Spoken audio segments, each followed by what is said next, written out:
హేలాపురిలోని లోకనాథుడు, సుగంధపురవాసి వీరబాహుడు ప్రాణమిత్రులు.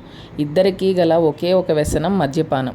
సమయం దొరికినప్పుడు మిత్రులిద్దరూ తమ ఇద్దరి ఇళ్లల్లో ఏదో ఒకరి ఇంట మద్యపానం చేస్తుండేవాళ్ళు.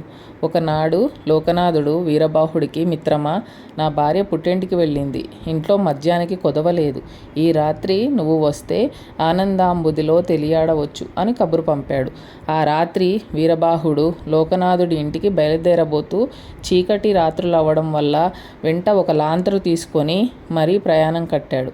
ఆ రాత్రి మిత్రులిద్దరూ మద్యపానంలో మునిగి తేలాక వీరబాహుడు లోకనాథుడి వద్ద సెలవు తీసుకొని సుగంధపురికి బయలుదేరాడు. అర్ధరాత్రి వేళ అడవిదారి వెంట ప్రయాణించేటప్పుడు గోతుల్లో పొదల్లో పడకుండా లాంతరు సాయంతో ఇల్లు చేరుకొని గుర్రుపెట్టి నిద్రపోయాడు వీరబాహుడు.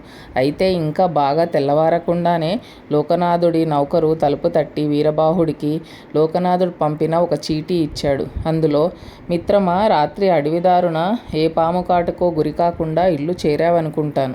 నువ్వు మర్చిపోయి వెళ్ళిన లాంతరు పంపుతున్నాను. రాత్రి నువ్వు వెంటబెట్టుకుపోయింది నా భార్య పుట్టింటి నుంచి తెచ్చుకున్న చిలక, దాని పంజరం. సమయానికి ఆవిడ ఇంట్లో ఉంటే కాపురం చెడెంత గొడవ అయ్యేది.